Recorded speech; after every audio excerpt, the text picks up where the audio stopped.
May SSO card na tayo mga crew. Ang SSO or Social Security Office ay parang safety net mo habang nagtatrabaho ka dito sa Thailand. Most of the schools here in Thailand require this. So, bakit nga ba siya importante? Una, healthcare benefits. Kapag may sakit ka, pwede kang magpagamot sa accredited hospital na halos libre or very minimal lang ang bayad. Hindi mo na kailangan gumastos ng malaki sa check-ups or hospitalization. Pangalawa, may sickness and maternity benefits. Ibig sabihin, kung hindi ka makapasok dahil may sakit ka, may makukuha ka pa ring financial support. Kung may pamilya ka, malaking tulong din ito.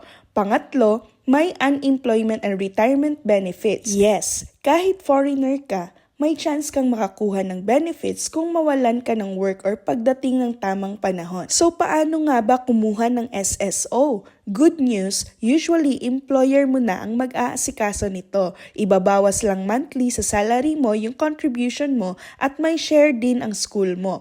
Bibigyan ka ng SSO number at card. Yun na ang gagamitin mo sa ospital. 900 Thai baht monthly ang makakaltas sa sweldo mo, which is di na masama kasi sa Pilipinas ang daming kaltas, 'di ba? May PhilHealth, GSIS at kung ano-ano pa na hindi mo naman masyadong nafi-feel yung benefit mo. Ang SSO dito sa Thailand, ang equivalent niyan sa atin sa Pinas is parang SSS at PhilHealth combined. Isa sa mga benefits din is yung treatment massage. Kaya nga every Friday, nagpupunta kami ng ospital para magpamassage. May libreng tea at massage oil ka pa pagkatapos. Kaya kung foreign teacher ka sa Thailand, make sure na may SSO ka kasi malaking investment siya sa health and future mo.